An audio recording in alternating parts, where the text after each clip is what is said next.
त्वमक्षरं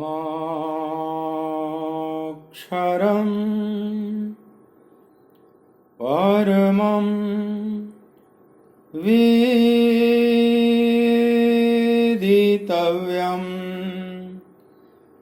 त्वमस्य विश्वस्य परं निधानम् त्वमव्ययः शाश्वत धर्मगोप्ता सनातनस्त्वं पुरुषो मतो मे वायुर्यमोऽग्निः वरुणः शशाङ्कः प्रजापतिस्त्वं प्रपितामहश्च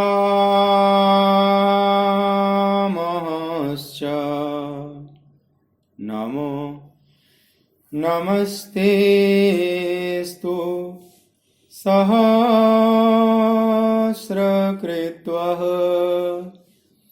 पुनश्च भूयोऽपि नमो नमस्ते। बोलिए भक्तवत्सल भगवान की जय।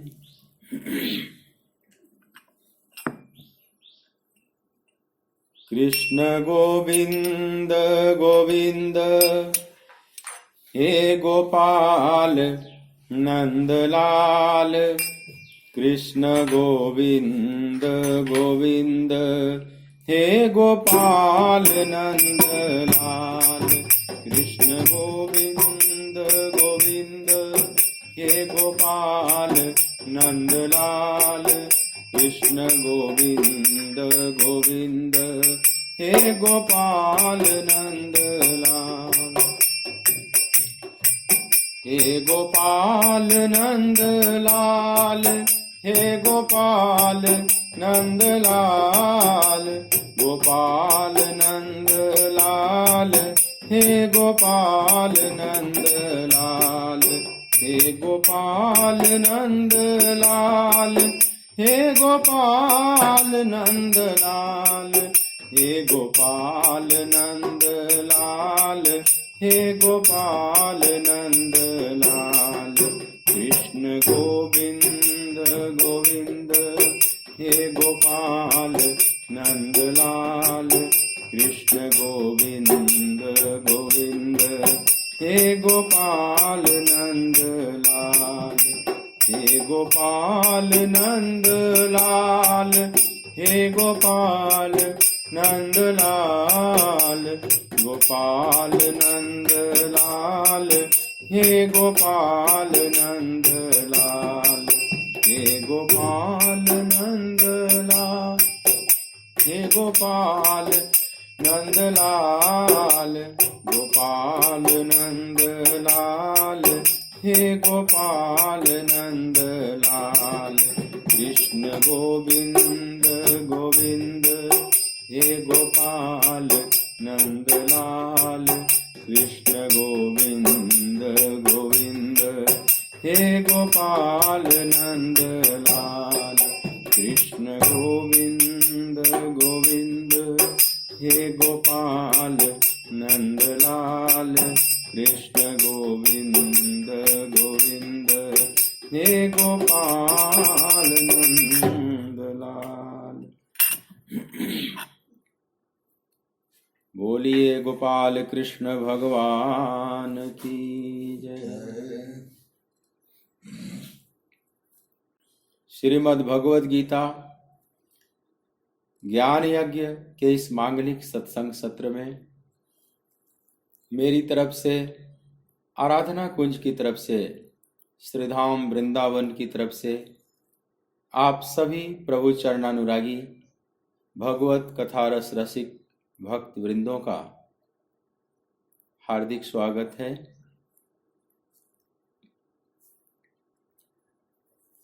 दूसरे अध्याय का 7वां श्लोक।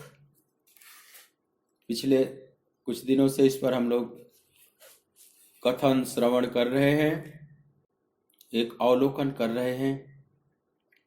आइए आप सभी सस्वर मेरे साथ 7वें श्लोक का पाठ करेंगे। यह आपके घर को भी पवित्र करने वाला है, सुंदर वातावरण निर्मित करने वाला है, मन को भी पवित्र करने वाला है। यह बहुत सुंदर अर्जुन द्वारा की गई प्रार्थना है भगवान के प्रति, और यह हम सबकी प्रार्थना होनी चाहिए। तो अर्जुन की जगह जैसे हम सभी खड़े हैं ठाकुर के सामने, ऐसा भाव करते हुए इस श्लोक का गायन करेंगे। कार्पण्य दोषो पहत स्वभावः पृच्छामि त्वां धर्मसम्मूढचेताः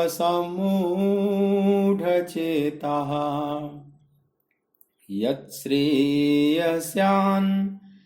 निश्चितं ब्रूहि तन्मे शिष्यस्तेऽहं साधि मां त्वां प्रपन्नम् शिष्यस्तेऽहं साधि मां त्वां प्रपन्नम्। अर्जुन कह रहे हैं, हे गोविंद, कायरता रूप दोष से उपहत हुए स्वभाव वाला तथा धर्म के विषय में मोहित चित्त हुआ मैं आपसे पूछता हूं कि जो साधन निश्चित कल्याणकारक हो वह मेरे लिए कहिए, क्योंकि मैं आपका शिष्य हूं, इसलिए आपके शरण हुए मुझको शिक्षा दीजिए।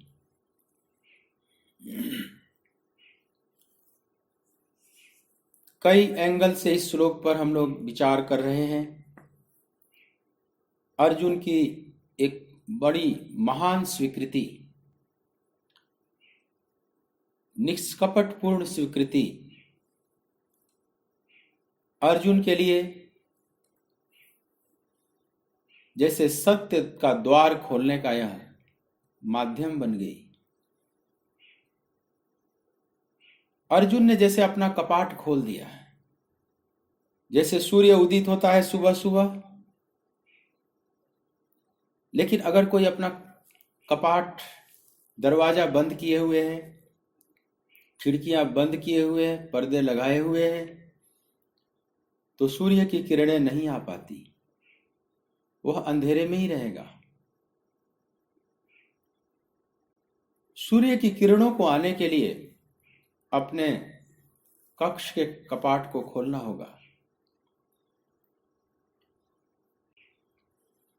मतलब हम स्वयं ही बाधक हैं, सूर्य की तरफ से कोई बाधा नहीं।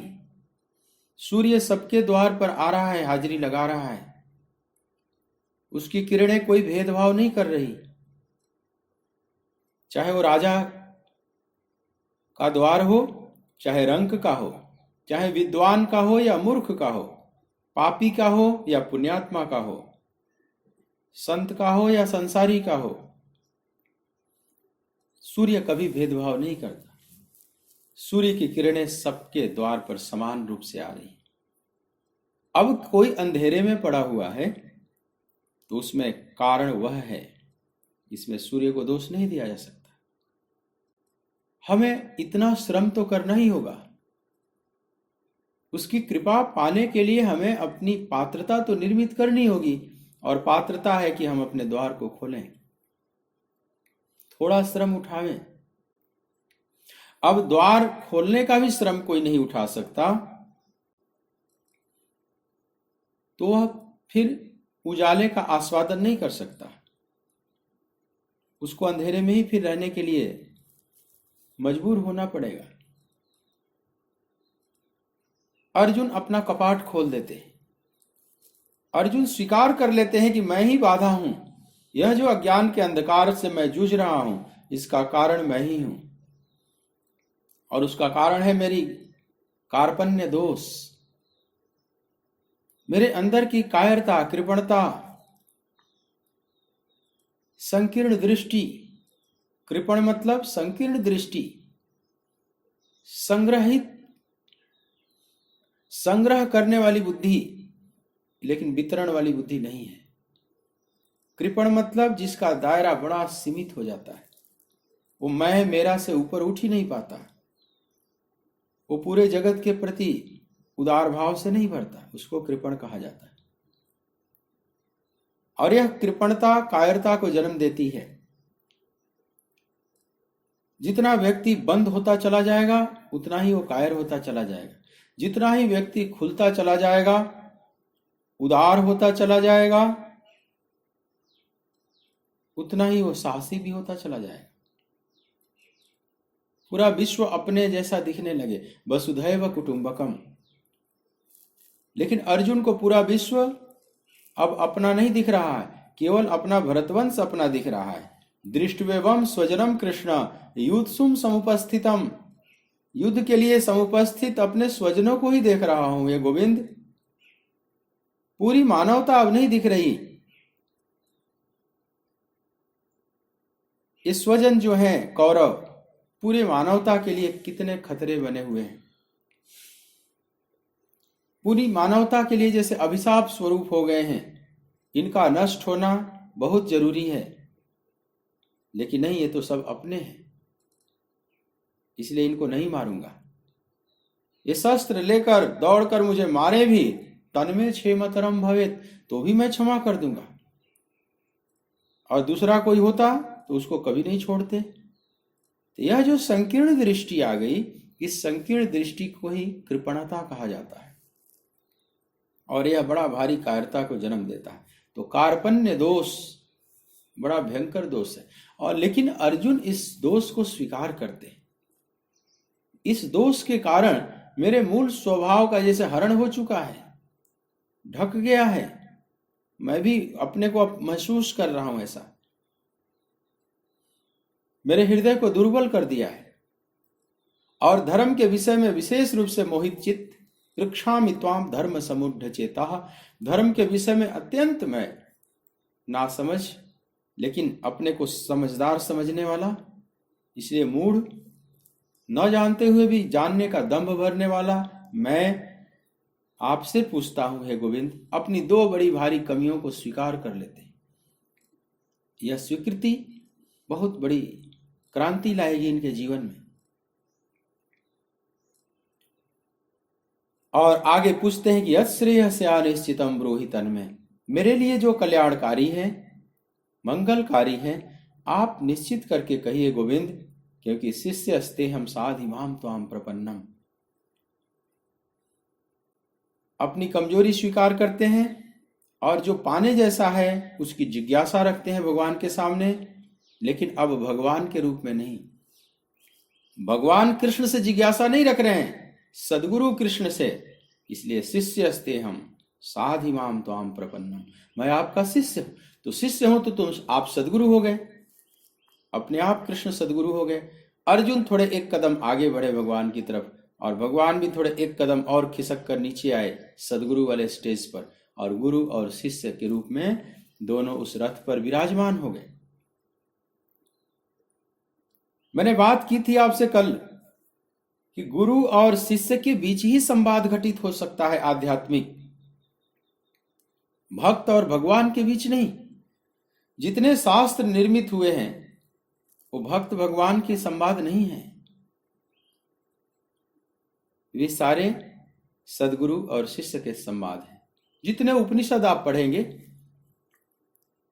कठोपनिषद आप पढ़ेंगे, नचिकेता का प्रश्न, बहुत जिज्ञासा भरा प्रश्न, और यमराज का उत्तर।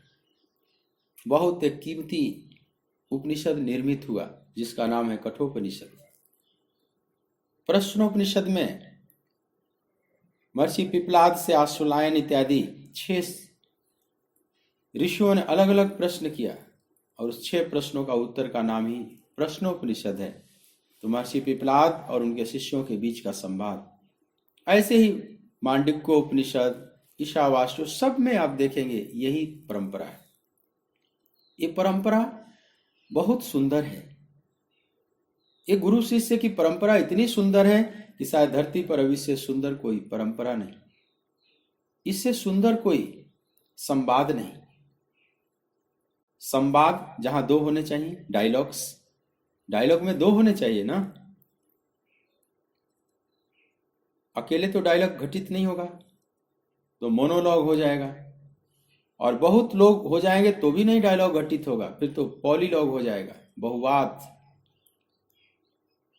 तो बहुवाद नहीं, निनाद भी नहीं, संवाद।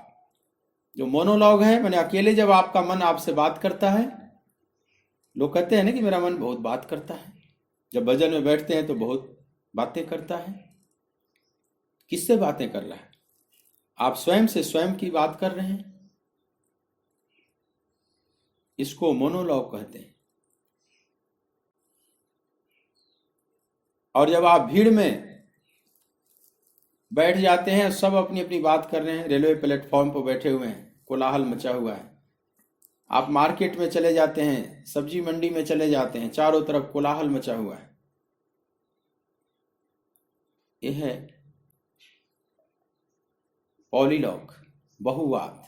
वहां कोई किसी का सुन नहीं रहा है, थोड़े थोड़े दायरे में सुन रहे हैं, सबकी आवाज सब नहीं सुन रहे हैं, थोड़े थोड़े दायरे में अपने धुन में लगे हुए हैं। संसार में अधिक लोग पॉलीवाद में जीते हैं, या तो मनोवाद में, या तो पॉलीवाद में, या तो निनाद में, या बहुवाद में, या तो स्वयं अपने से बातें करते रहते हैं, बड़बड़ाते रहते हैं। एकांत में होंगे तो खूब उनका मन बातें करेगा, सो जाएंगे तो स्वप्न की रचना करता है। वह भी तो मन ही है ना। एक ही मन अनेक नाम रूप में अभिव्यक्त हो जाता है, और सब मन ही है। सपने में आप भीड़ में भी चले गए, मित्र से भी बात कर रहे हैं, शत्रु से को भी देख रहे हैं, सब देख रहे हैं, और नींद खुली तो कहीं कुछ नहीं।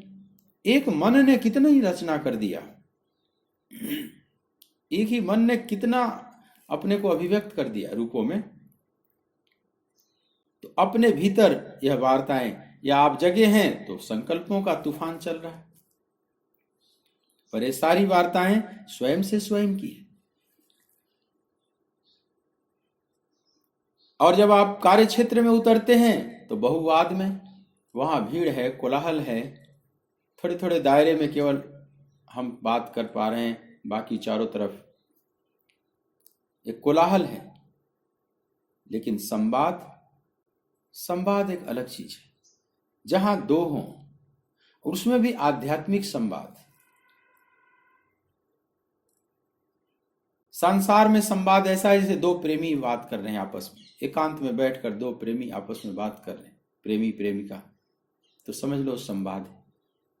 कृष्ण और अर्जुन भी प्रेमी प्रेमिका की तरह है, इनके बीच भी एक संवाद घटित होगा, लेकिन ये आध्यात्मिक संवाद है। बस है तो संवाद ही, पर ये स्पिरिचुअल डायलॉग है, इतना ही फर्क है। और जो भी स्पिरिचुअल डायलॉग्स हैं, जितने आध्यात्मिक संवाद हैं, इसी का नाम शास्त्र है। चाहे उपनिषद सारे हों, चाहे गीता हो, चाहे भागवत हो, रामायण हो, शिव पुराण हो, या जितने पुराण हो, सब। आप भागवत पढ़ते हैं, सब संवाद ही तो है ना। परीक्षित की जिज्ञासा और आचार्य सुखदेव का उत्तर, समाधान, इसी का नाम तो भागवत है। चाहे सूत जी का उत्तर, शौनक आदि ऋषियों का प्रश्न, कहीं देवर्षि नारद का प्रश्न, ब्रह्मा जी का उत्तर। अनेक प्लेटफॉर्म पर कथा चल रही है, पुराणों की कथा कई तल पर चलती है, लेकिन ये सब हैं संवाद। रामायण कहीं भरद्वाज ऋषि याज्ञवल्क्य से पूछ रहे हैं, कहीं गरुड़ काकभूषण का संवाद है, कहीं मां पार्वती और भगवान शिव का संवाद है। इस तरह से वहां भी इसी तरह से कथा आगे बढ़ रही है। तो हर पुराणों में यही विधा अपनाई जाती है, हर शास्त्रों में जिज्ञासुओं का प्रश्न और ज्ञानियों का उत्तर, इनसे जो घटना घटती है वह शास्त्र कहलाता है और साधकों के लिए बहुत काम का हो जाता है। सर्वाधिक काम का चीज है अगर दुनिया में, ये शास्त्र है हमारे लिए। हाँ, जब एक अवस्था आती है जब शास्त्र से भी ऊपर उठ जाता है, जब उसको ज्ञान हो जाता है, तो फिर शास्त्र का अपने लिए प्रयोजन नहीं रह जाता, दूसरों के लिए रह जाता है, अपने लिए नहीं। त्रय गुण्य विषया वेदा निस्त्रय गुण्यो भवार्जुना। तीनों गुणों तक ही प्रकाश करते हैं वेद। हे पार्थ, तुम तीनों गुणों से ऊपर उठ। तो अर्जुन जिस अवस्था में आ गए हैं और भगवान कृष्ण को जिस अवस्था में ला दिए हैं, तो यह शिष्य और गुरु वाली अवस्था है और यह बड़ी सुंदर अवस्था है। भक्त और भगवान के बीच संवाद नहीं घटित होगा, इसीलिए अर्जुन पहले या तो भगवान रूप में मानते थे कृष्ण को, या तो संबंधी सखा रूप में मानते थे, इसीलिए गीता निर्मित नहीं हुई। लोग पूछते हैं कि गीता का ज्ञान देने का यही बढ़िया समय था कृष्ण के लिए। ये कुरुक्षेत्र का भीषण माहौल, जहां दोनों तरफ से उतावली खड़ी हैं सेनाएं जूझने के लिए, मरने के लिए, युद्ध की सारी औपचारिकताएं पूरी हो चुकी हैं, अब युद्ध प्रारंभ होने वाला है। इस विषम परिस्थिति में, इस भयानक माहौल में क्या गीता का ज्ञान देने का उचित समय था? इस अर्थ में भी गीता एक अद्भुत शास्त्र है, अभूतपूर्व शास्त्र है। इतने कोलाहल, इतने विषम परिस्थिति में आज तक कोई भी शास्त्र निर्मित नहीं हुआ। उपनिषद निर्मित हुए लेकिन एकांत आश्रमों में, अरण्यों में, इसीलिए उनको आरण्यक भी कहा जाता है, वनों में। लेकिन ऐसे भीषण माहौल में इतना सूक्ष्म ज्ञान किसी ने अगर दिया हो और किसी ने अगर सुना हो तो कृष्ण है और अर्जुन है। इस अर्थ में लोग बड़े अद्भुत हैं, उनको सत सत नमन। भगवान कृष्ण को तो नमन है ही, क्योंकि वो तो कहीं भी बोल सकते हैं, किसी भी परिस्थिति में बोल सकते हैं। उनके भीतर तो सदा ही समत्व है, उनके अंदर तो कभी विषमता आती ही नहीं। लेकिन ये जो पृथानंदन खड़े हैं, उस रथ पर बैठे हुए हैं, इस पृथानंदन को भी सत सत नमन कि युद्ध की बात ही भूल जाएंगे, अब श्रेय की बात पूछ रहे हैं। कैसे इस युद्ध में विजय प्राप्त होगी, इस बात को नहीं पूछा अर्जुन ने। यह भी पूछ सकते थे कि गोविंद ठीक है, मैं अज्ञानी हूं, मूढ़ हूं, लेकिन अब मैं युद्ध करूंगा, शस्त्र उठाऊंगा, आप बताइए मैं कैसे युद्ध करूं, कैसे विजय प्राप्त करूं। नहीं, इन सब बातों को नहीं रखा। अब वो पूछ रहे हैं कि मेरा कल्याण कैसे हो। यत् श्रेयस्या निश्चितम ब्रूहि तन्मे। ये जो जिज्ञासा है अर्जुन के भीतर की स्थिति को बयां करती है। अर्जुन की स्थिति बिल्कुल आध्यात्मिक है, एक आध्यात्मिक जिज्ञासा से भरी हुई स्थिति है भीतर की। वही तो छलक कर आ रहा है वाणियों में। जो युद्ध को भूल सकता है, राज्य सुख सब भूल सकता है अपने आत्म कल्याण के लिए, ये बहुत बड़ी बात है, ये कोई छोटी बात नहीं। जिसके अंदर बहुत जिज्ञासा होती है। स्वामी विवेकानंद जब नरेंद्र नाथ के रूप में थे, नरेंद्र नाथ दत्त, पिता हाई कोर्ट के वकील थे, अचानक पिता का शरीर छूट गया और घर में पता चला कि और कर्ज छोड़कर चले गए हैं पिता। स्थिति बड़ी भयानक हो गई, कोई कमाने वाला नहीं था और बीए पढ़ रहे हैं नरेंद्र, जगह जगह नौकरी की तलाश में ढूंढ रहे हैं, घूम रहे हैं, कोई नौकरी भी नहीं मिल रही है। एक आश्चर्य, उस समय का बीए पढ़ा हुआ फिर भी नौकरी नहीं मिल रही। घर में बड़ी स्थिति भयानक हो गई। 2-2, 3-3 दिन कई बार पानी पी पी कर रहे हैं। माँ को आकर घर में बता देते थे कि मेरा तो दावत है बाहर में, मैं किसी मित्र के यहाँ, क्योंकि देखते थे कि जो घर में भोजन है वो तो हमारे भाइयों के लिए भी नहीं है, बहनों के लिए भी नहीं है, माँ के लिए भी नहीं बचेगा। झूठ बोल बोल के ऐसे काम चलाया है। रामकृष्ण देव को पता चला, ठाकुर ने कहा कि सोने को तपाया जा रहा है, इस पर विपत्ति जानबूझ कर दी गई है क्योंकि ये सन्यासी बनेगा, पूरी दुनिया में इसको जाना होगा, अनेक विपत्तियों का सामना करना पड़ता है। तो अभी से मजबूत नहीं बनाया जाएगा तो अच्छा सन्यासी नहीं बनेगा। तो सोने को तपाया जा रहा है। एक दिन दक्षिणेश्वर आते हैं नरेंद्र।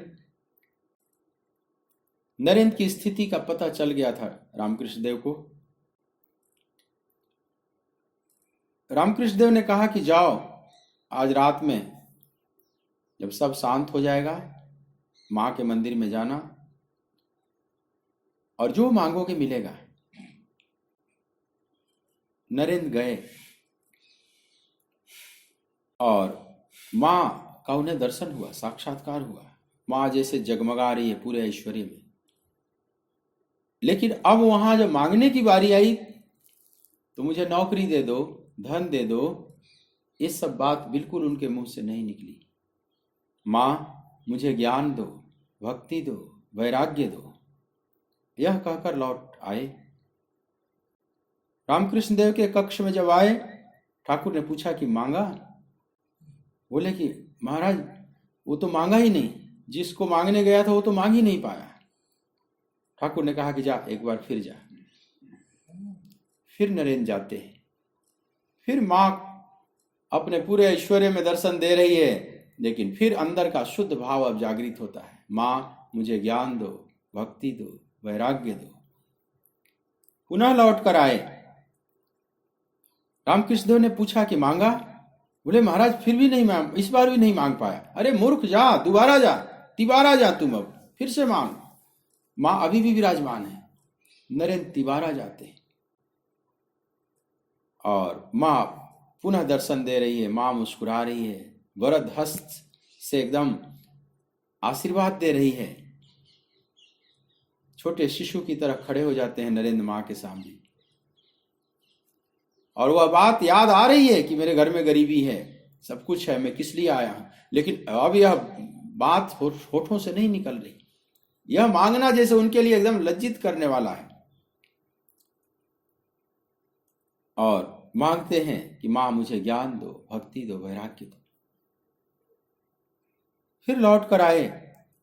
रामकृष्ण देव ने पूछा कि मांगा? बोले महाराज मुझसे अब नहीं होगा। जब मां के सामने जाता हूं तो ये सब चीज मांगना ऐसे लगता है जैसे कोई सम्राट हो और वो मांगने के लिए कह रहे हो, कोई प्रसन्न हो गए हो किसी पर और कहते हैं कि मांग लो कुछ, और वो मांग रहा है कि 1 किलो आलू दे दो, 1 किलो दाल दे दो, 1 किलो चावल दे दो, 1 किलो आटा दे दो। ऐसे ही मांगना लग रहा है, सम्राट का अपमान सा हो जाएगा। इस सम्राट से मांगने जैसी चीज तो है नहीं, सम्राट को अपमानित करने जैसा हो जाएगा। तो वहां मैं नहीं मांग पाता। रामकृष्ण देव बहुत प्रसन्न हुए। नरेंद्र, तेरी परीक्षा हो रही थी कि तुम भीतर से क्या चाहते हो। तुम लौकिक चीज चाहते हो, लौकिक सुख सुविधाएं चाहते हो कि आध्यात्मिक संपदा चाहते हो। जब मां के सामने जाते हो तो तुम्हारा असली स्वरूप प्रकट हो जाता है। लेकिन नरेंद्र ने कहा कि महाराज वह बात ठीक है, लेकिन मेरे घर की स्थिति तो वैसी की वैसी बनी हुई है। मेरी मां, मेरे भाई बहनों का क्या होगा? ठाकुर ने कहा कि जाओ, मोटे अनवस्त्र का अभाव नहीं होगा, मोटे अनवस्त्र मिलेंगे, एक सामान्य व्यवस्था हो जाएगी। नरेंद्र आते हैं, एक नौकरी भी मिल गई, काम चल पड़ा घर का। लेकिन रामकृष्ण देव ने कहा मोटे अनवस्त्र, सामान्य व्यवस्था मिलेगी, विशेष नहीं। क्योंकि नरेंद्र को नहीं चाहते थे रामकृष्ण देव के संसार में फंसे। इससे जो काम लेना है वो बहुत बड़ा काम लेना है। तो अंदर से जब स्वच्छ है, अंदर से भगवान को चाहता है, तो जब सही मौका आएगा तो भगवान को ही मांगेगा, चाहे बाहर की परिस्थिति कितनी भी दयनीय हो। यही अर्जुन की स्थिति है। अर्जुन की स्थिति कितनी भयानक है। राज्य छिन चुका है, रहने के लिए जगह नहीं इन पांडवों को। ये दुनिया के सबसे कीमती महारथी, इनको खड़ा होने का भी जगह नहीं है। क्योंकि दुर्योधन कहता है कि सुई के अग्रभाग के बराबर भी भूमि नहीं दूंगा बिना युद्धे न केशव।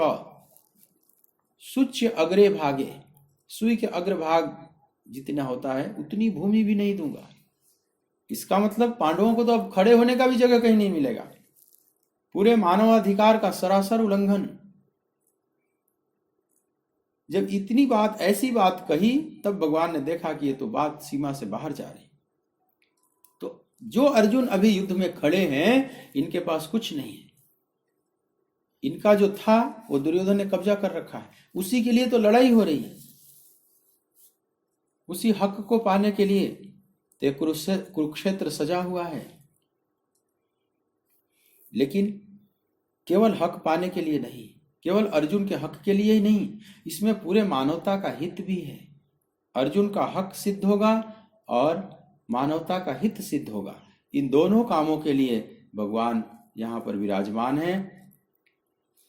तो अर्जुन इतनी विषम परिस्थिति में भी, जहां शत्रु सामने खड़े हैं, शत्रुओं ने बड़ा अपमानित किया, सब कुछ छीन लिया है, फिर भी जब अपने धर्म के विषय में मूढ़ता और कार्पण्य दोष को स्वीकार करते हैं, तो अर्जुन कहते हैं कि अब मुझे संसार वगैरह की बात सुहाती नहीं प्रभु, अब तो एक ही बात बताइए कि किस विधि मेरा परम कल्याण हो। जेहि विधि होई परम हित, जिस विधि मेरा परम हित होगा भगवान आप वही कीजिए। क्यों? क्योंकि मैं आपका शिष्य हूं। शिष्यस्तेहम साधिमाम त्वाम प्रपन्न। अब आप मेरे गुरु हैं, मैं आपका शिष्य। तो गुरु और शिष्य थोड़े करीब हो जाते हैं। भक्त और भगवान में डिस्टेंस है। भगवान बहुत सूक्ष्म है, गोविंद बहुत सूक्ष्म है, बहुत दूर हैं। उनकी ध्वनि हमें सुनाई नहीं पड़ेगी।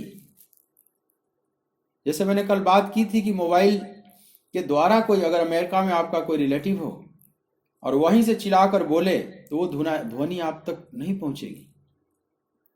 वो आते आते इतनी विरल हो जाएगी कि आपके सामान्य कान उस ध्वनि को नहीं पकड़ सकते।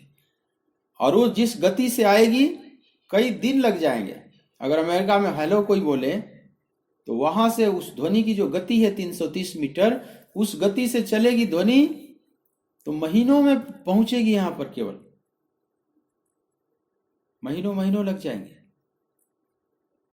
और इतनी विरल हो जाएगी कि आप नहीं पकड़ पाएंगे। लेकिन वही मोबाइल का एक आसरा ले लेता है, मोबाइल का सहारा लेकर, एक हैंडसेट का, एक डिवाइस का सहारा लेकर, और वही हेलो बोलता है, तो तुरंत आपके कान में वो ध्वनि आ जाती है।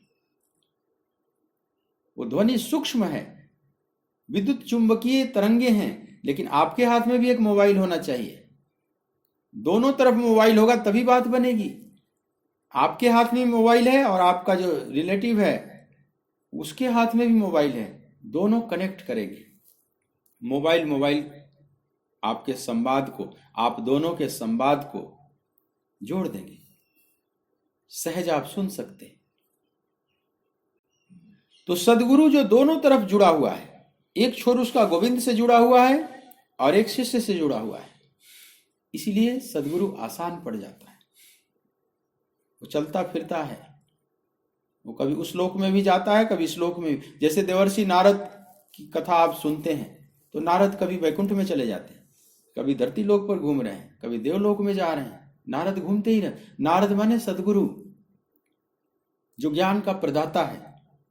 इसलिए जिसको मिले नारद, तो भगवान उसको मिल गए। चाहे ध्रुव हो, चाहे प्रहलाद हो, चाहे पार्वती हो, और बहुतों को मिले, चाहे दक्ष के सपुत्र हों। तो नारद, जिसको बिना नारद मिले भगवान नहीं मिलते। तो वह नारद माने जो भगवान के यहां भी जा रहा है, संसारियों के पास भी आ रहा है। जो मृत्यु लोक से लेकर जो कंस के यहां भी जाता है, कृष्ण के यहां भी जाता है, वो नारद है। कृष्ण की कथा सुनते हैं ना। कृष्ण तो बाद में मथुरा आए, नारद पहले ही कंस से मिल लिए थे, फिर नारद इधर भगवान के पास भी आकर मिलते हैं। जो गोविंद से भी मिल सके और जीव से भी मिल सके, वो गुरु है, जो दोनों छोर को छूता है। वह मोबाइल दोनों तरफ है, उधर से भी इधर से, तब कनेक्शन होगा, संवाद जुड़ेगा। और उस दूर का संवाद जो बहुत सूक्ष्म है, भगवान इतने सूक्ष्म है कि उस सूक्ष्म तरंगों को हम पकड़ नहीं पाएंगे।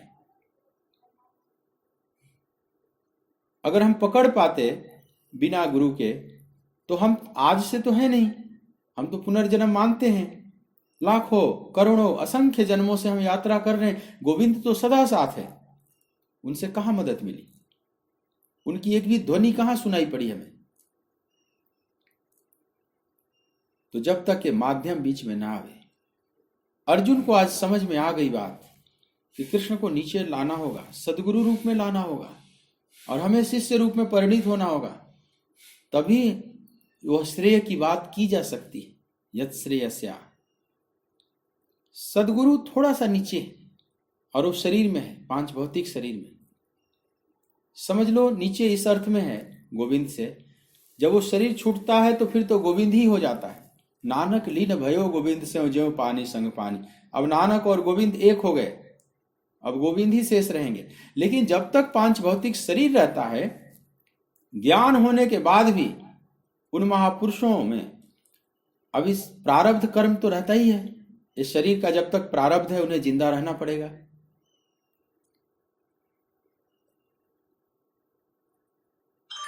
उनकी स्थिति कैसी हो जाती है, सदगुरु की स्थिति क्या है, थोड़ा इस पर समझें।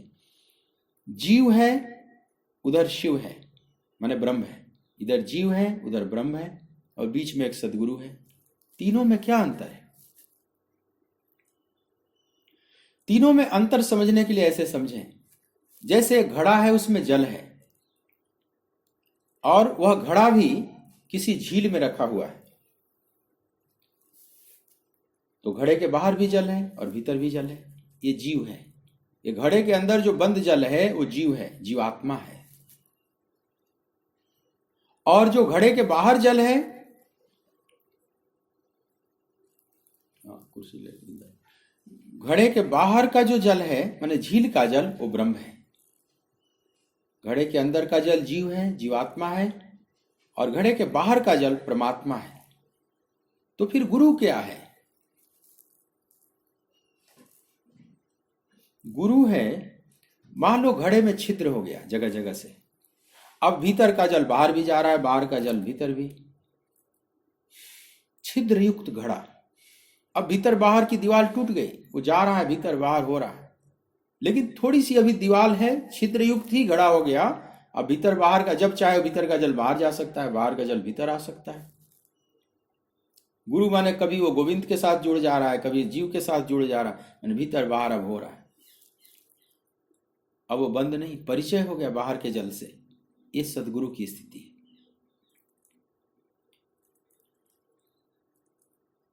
लेकिन थोड़ी सी बाधा तो अभी है, वो भी शरीर, वो भी जो छिद्र युक्त घड़ा है वो भी तो बाधक है ना। तो छिद्र युक्त घड़ा भी टूट जाए सदा के लिए, तो अब भीतर बाहर का सवाल ही नहीं। जा मरने से जग डरे सो मेरो आनंद, कब मरी हो कब पाई हो पूर्ण परमानंद। कहते हैं कि जिस मरने से संसार डरता है, कबीरदास कहते हैं कि सो मेरो आनंद, मैं तो प्रतीक्षा कर रहा हूं उस मृत्यु की कि कब मरी हो कब पाई हो पूर्ण परमानंद। तो क्या पूर्ण परमानंद अभी नहीं मिला था कबीर को जीते जी? कहते हैं परमानंद मिल गया, माने घड़ा छिद्र युक्त हो गया। अब जीव और ब्रह्म की दुनिया मिट गई, समाप्त हो गया। लेकिन पूर्ण परमानंद में फिर भी ये शरीर रूपी छिद्र युक्त घड़ा भी बाधक है। तो महापुरुष तो प्रतीक्षा करते हैं कि वो प्रारब्ध कर्म भी समाप्त हो जाए, अब कर्म की गठरी ही सदा के लिए समाप्त हो जाए। यह ब्रह्म की स्थिति, यह गोविंद की स्थिति है। लेकिन गोविंद और जीव के बीच में एक सदगुरु है जिसका वो परमानंद पा चुका है, लेकिन पूर्ण परमानंद उस प्रारब्ध कर्म भी जब शेष हो जाएगा तब मिलेगा। ये सदगुरु की स्थिति है। जल बीच कुंभ, कुंभ बीच जल है, जल बीच कुंभ, कुंभ बीच जल है, भीतर बाहर पानी, भीतर बाहर पानी, दिन से कुंभ जल जल ही समानी, बिन से कुंभ जल जल ही समानी। यह गति बिरले न जानी, गुरु मिले ब्रह्म ज्ञानी हमारे, गुरु मिले ब्रह्म ज्ञानी। पाई अचल निशानी, पाई अचल निशानी, गुरु मिले ब्रह्म ज्ञानी हमारे, गुरु मिले ब्रह्म ज्ञानी। जिसको सद्गुरु की प्राप्ति हो गई, जीवन में बड़ा भारी परिवर्तन होता है। काग पलट गुरु हंसा कीन्ही, काग पलट काक हो ही पिक बकहु मराला। काग पलट गुरु हंसा कीन्ही, दीन्ही नाम निशानी, दीन्ही नाम निशानी। हंसा पहुँचे सुख सागर में, हंसा पहुँचे सुख सागर में। मुक्ति भरे जहाँ पानी, गुरु मिले ब्रह्म ज्ञानी हमारे, गुरु मिले ब्रह्म ज्ञानी।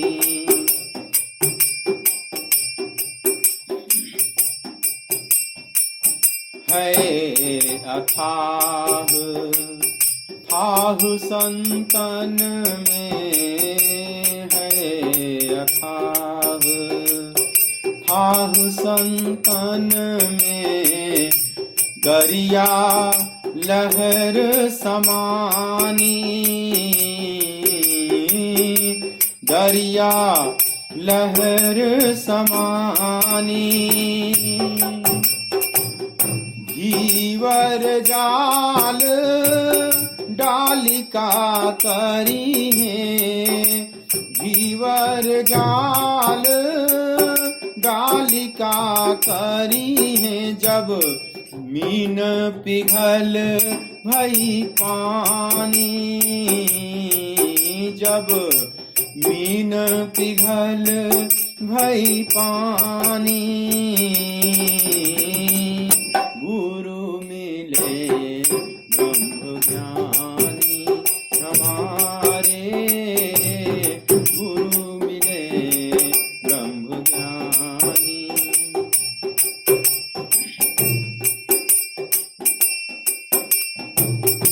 अनुभव का ज्ञान उजलता की वाणी, अनुभव का ज्ञान उजलता की वाणी।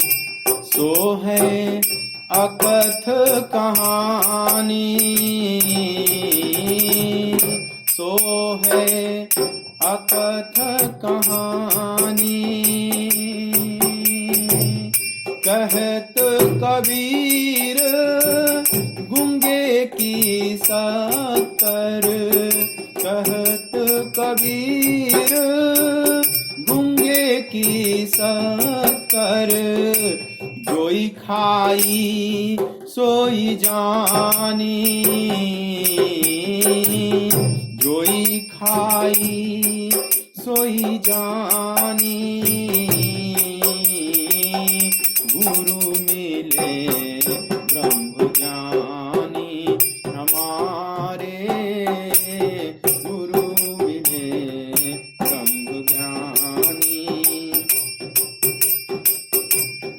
आई अमर निशानी,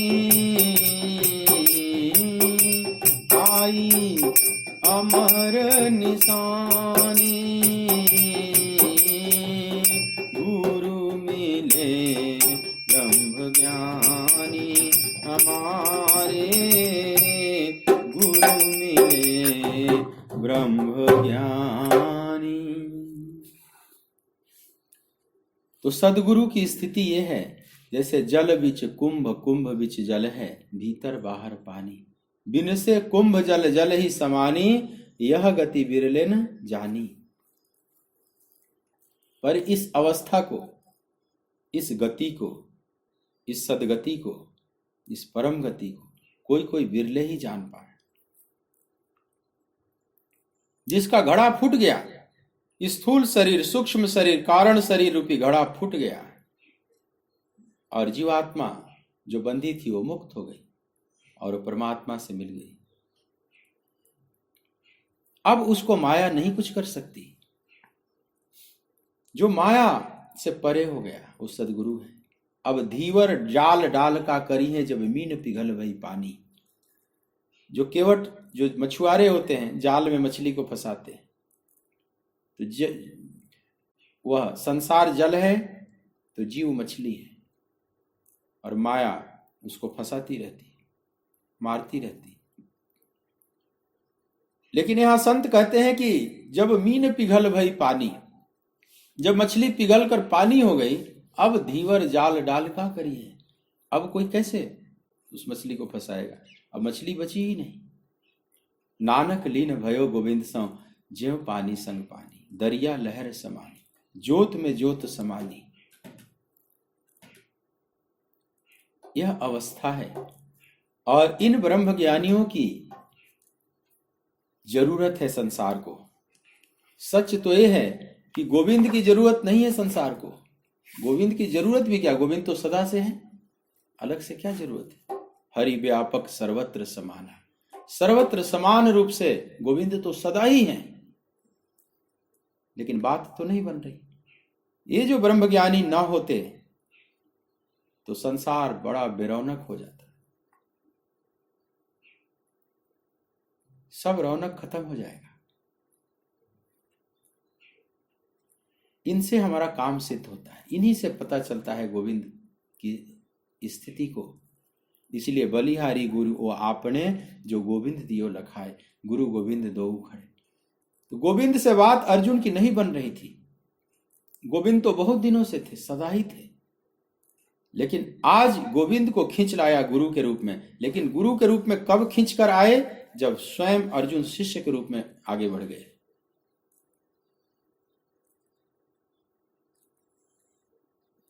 इसलिए जब यह स्थिति निर्मित होती है तभी गीता का ज्ञान दिया जा सकता है। लोग प्रश्न करते हैं ना कि यही बढ़िया मौका मिला था गीता का ज्ञान देने का, यह ऐसी भीषण परिस्थिति। लेकिन मौका कृष्ण को यही मिला क्योंकि इससे पहले अर्जुन की यही स्थिति नहीं थी। शिष्यस्तेहम साधिमाम त्वाम प्रपन्नम, यह बात नहीं कहे थे। तो यही अवस्था है, सही अवस्था आई। लोहा गर्म है, अब लोहार जैसा चाहेगा उसको आकार देगा। अर्जुन में विषाद के ताप से उनका चित्त तापित है और यह विषाद से तापित चित्त अब एक मार्ग ढूंढ रहा है, एक मंजिल ढूंढ रहा है, एक सहारा ढूंढ रहा है, एक समाधान ढूंढ रहा है और अपने को शिष्य रूप में प्रस्तुत कर दिया। वो लाल लोहा लोहार के हाथ में अपने को प्रस्तुत कर दिया। अब इसको दो आप रूप जो देना चाहो। शाधिमाम त्वाम प्रपन्नम, मैं आपकी शरण में हूं, जैसा आपको स्वरूप देना है आप दीजिए। ये बड़ी सुंदर स्थिति है, यह सुंदरतम स्थिति है जगत की। हमारे जीवन की यह सबसे सुंदरतम स्थिति है अगर ऐसी स्थिति हमारे में आ जाए, क्योंकि आगे की यात्रा तो अब वो परमात्मा कराएगा। केवल समर्पण हो जाए, सत्य को जानने की जिज्ञासा से हम भर जाए और किसी ब्रह्मज्ञानी के चरणों में समर्पित कर दें। बाकी घटना तो अब घटेगी। अब आगे का काम, जैसे समझ लो रोटी आपने मुंह में डाल लिया, अब उसमें खून कैसे बनेगा, मांस मज्जा हड्डी कैसे बनेगी, सप्त धातु कैसे बनेंगे, वो सब अब होगा। वो अपने आप प्राकृतिक विधान से सब होगा। अब आपको आगे कुछ नहीं करना है, आपको केवल रोटी मुंह तक डालना है। अर्जुन आ गए, भगवान के सामने आ गए, हे गोविंद अब तुम जैसा जो करो। दयानाथ दयनीय मेरी अवस्था, तेरे हाथ में है अब मेरी व्यवस्था। जो भी करोगे दाता वही मैं करूंगा, जहां ले चलोगे वही मैं चलूंगा। इस समर्पण का और इस गुरु शिष्य के संबंध को जैसे गीता भी स्वीकार कर रही है, गीता अब यहीं से आगे सरकेगी। अब जो संवाद होगा वो आध्यात्मिक संवाद प्रारंभ हो जाएगा। अब जब भगवान बोलेंगे, अब इसके बाद भगवान बोलेंगे। अभी 2 श्लोक तो संजय बोलेंगे, वो अलग है, लेकिन संजय तो स्थिति बताएंगे केवल 2-3 श्लोक। उसके बाद अब भगवान बोलना शुरू करेंगे। अब सदगुरु कृष्ण बोलना, कृष्णम वंदे जगत गुरुम जिसको आप कहते हैं, वो कृष्णम वंदे जगत गुरुम बोलना शुरू करेगा। और वो ऐसा बोलेगा कि वह पूरा अर्जुन का ही नहीं, वो सबका गुरु हो जाएगा। सचमुच कृष्णम वंदे जगत गुरु। ऐसा शास्त्र धरती पर निर्मित नहीं हुआ, ऐसा संवाद घटित नहीं हुआ। आज गीता को कौन नहीं मानता? जो नहीं मानते वो तो बहुत रूढ़िवादी ना समझ होंगी। गीता को विधर्मी भी मानते, जिस सनातन हिंदू धर्म पर बहुत कटाक्ष करते रहते हैं वे भी मानते हैं। लेकिन यह भी गीता आगे सरकी है, ये गुरु शिष्य की परंपरा से ही, शिष्यस्तेहम की परंपरा से ही। और ये परंपरा हर धर्म स्वीकार करता है। अपने सनातन धर्म में तो बड़ी बड़ी बातें की गई हैं गुरुओं को लेकर। वेद कहता है कि गुरुर् ब्रह्मा गुरुर्विष्णु गुरुर्देवो महेश्वरः गुरुर् साक्षात् परम ब्रह्म तस्मै श्री गुरवे नमः। अज्ञानतिमिरान्धस्य ज्ञानाञ्जनशलाकया चक्षुरुन्मीलितं येन तस्मै श्री गुरवे नमः। अखण्डमण्डलाकारं व्याप्तं येन चराचरं तत्पदं दर्शितं येन तस्मै श्री गुरवे नमः। उपनिषद कहता है उत्तिष्ठत जाग्रत प्राप्य वरा निबोधत क्षुरस्य धारा निस्त्या दुरत्या दुर्गम पतस्तत् कवयो वदन्ति। ऐ मानव उठो, जागो और किसी प्राप्य वरान माने श्रेष्ठ महापुरुष को प्राप्त करके निबोधत, उनसे ठीक ठीक जानो, क्योंकि अकेले नहीं चल पाओगे। क्षुरस्य धारा निस्त्या दुरत्या दुर्गम पतस्तत् कवयो वदन्ति। छुरे के धार के समान तीक्ष्ण यह आध्यात्मिक रास्ता है, ऐसा उन मनुष्यों ने कहा है। अकेले तुम नहीं चल पाओगे।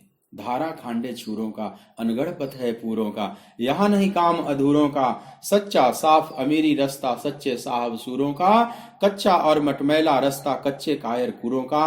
अनगढ़ पथ है पूरों का, यहाँ नहीं काम अधूरों का। एक सहारा चाहिए।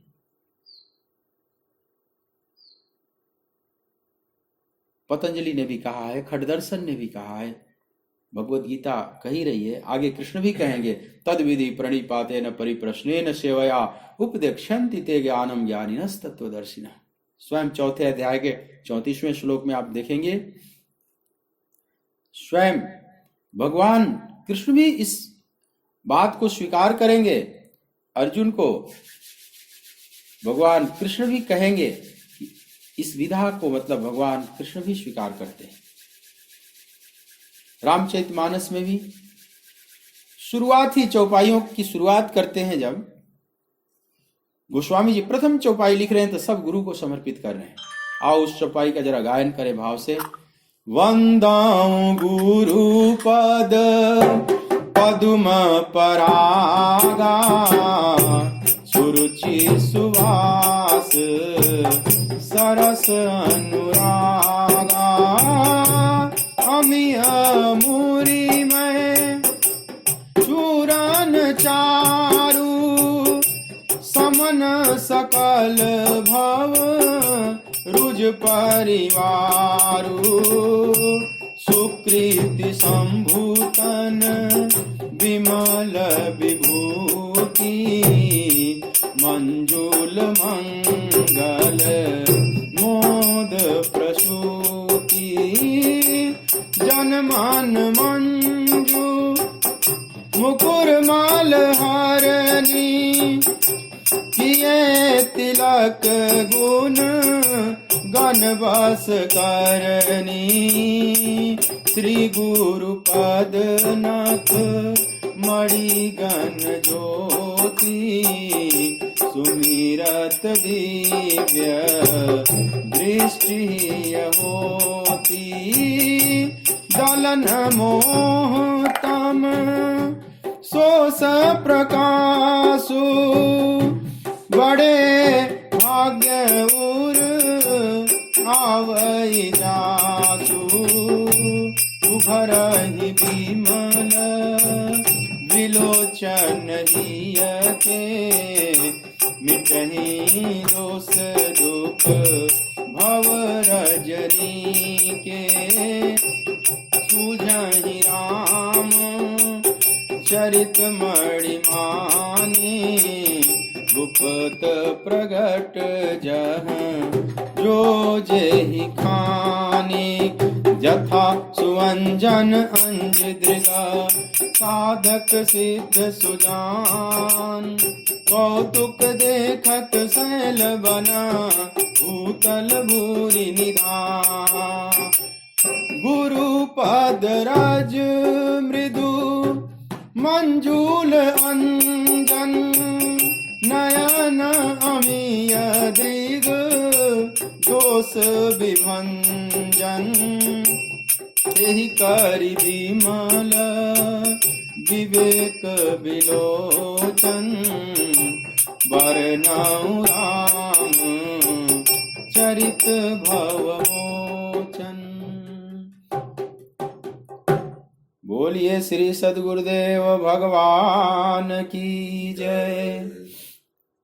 तो इस परंपरा को सबने स्वीकार किया है, ये गुरु शिष्य परंपरा को, और श्रीमद् भगवत गीता भी इसी परंपरा से आगे बढ़ रही है। और सब भागवतम पढ़ेंगे तो परीक्षित आचार्य सुखदेव के चरणों में अपने को समर्पित करते हैं। योगी नाम परमम गुरु ततः पृक्षामि संसिद्धिम योगी नाम परमम गुरु। हे मेरे योगेश्वर, हे मेरे परम गुरुदेव। तो यह परंपरा बहुत स्वस्थ है, बहुत आवश्यक है। तो अपने सनातन धर्म में तो सभी मानते हैं, बुद्धिस्ट, भगवान बुद्ध भी इसी से निकले। तो बुद्धम शरणम गच्छामि, मतलब सदगुरु की शरण में जाता हूँ, बोधशील महापुरुषों की शरण में जाता हूँ। जैन परंपरा में भी सदगुरुओं को नमन किया गया। वहां तो भगवान का नमन ही नहीं है अलग से, केवल उन सदगुरुओं का, जिसको पंच नमोकार मंत्र कहा जाता है, उस पंच नमोकार मंत्र से सदगुरुओं को नमन किया गया है। और वह परंपरा ठीक है। थोड़ा इंटरनेट डिस्टर्ब कर रहा है। ओम नमो अरिहंताणम, ओम नमो सिद्धाणम, ओम नमो आयर्याणम, ओम नमो उवझायाणम, नमो लोये सब साहुरम, इस पंच नमोकारो सब पाव पवासणो मंगलानम च सब्बेसी पढ़वम हवई मंगलम, पढ़वम हवई मंगलम। ये सब सदगुरुओं का नमन है और अपने ही सनातन धर्म की एक शाखा है जिसको सिखिज्म कहते हैं। सिखों ने तो गुरुओं का, मैंने अपने मंदिरों का नाम ही रख दिया गुरुद्वारा। भगवान को ही सदगुरु कह दिया। गुरु के द्वार, भगवान का द्वार माने गुरु का द्वार। गुरुओं के प्रति बहुत सम्मान व्यक्त किया गया है। और हर सनातन धर्म के हर ब्रांच में सदगुरु की वंदना की गई है। गुरु नानक देव को हम कहते हैं गुरु नानक देव। वहां तो भगवान का जल्दी नाम नहीं लेते, गुरु का ही नाम लेते हैं, गुरु गुरु ही करते रहते हैं। इसलिए अपने मंदिर को गुरुद्वारा कहा। पंजाबी का एक भजन है, आओ लेते हैं। थोड़ा इंटरनेट डिस्टर्ब कर रहा है, लेकिन आओ मेरे सदगुरु पीरा दे पीर, मेरा मन रंगया गया। मेरे सदगुरु पीरा दे पीर, मेरा मन रंगया गया। आपे बादशाह ते आपे फकीर, मेरा मन रंगया गया। रंगया गया जी मन रंगया गया, रंगया गया जी मन रंगया गया। मेरे सदगुरु मेरे सदगुरु पीरा दे पीर, मेरा मन रंगया गया। मेरे सदगुरु पीरा दे पीर, मेरा मन रंगया गया। सुध बुध भूल गई अपने तन दी, चिंता छूट गई जन्म मरण दी। सुध बुध भूल गई अपने तन दी, चिंता छूट गई जन्म मरण दी। मेरी मिट गई सारी पीर, मेरा मन रंगया गया। मेरी मिट गई सारी पीर, मेरा मन रंगया गया। मेरे सदगुरु पीरा दे पीर, मेरा मन रंगया गया।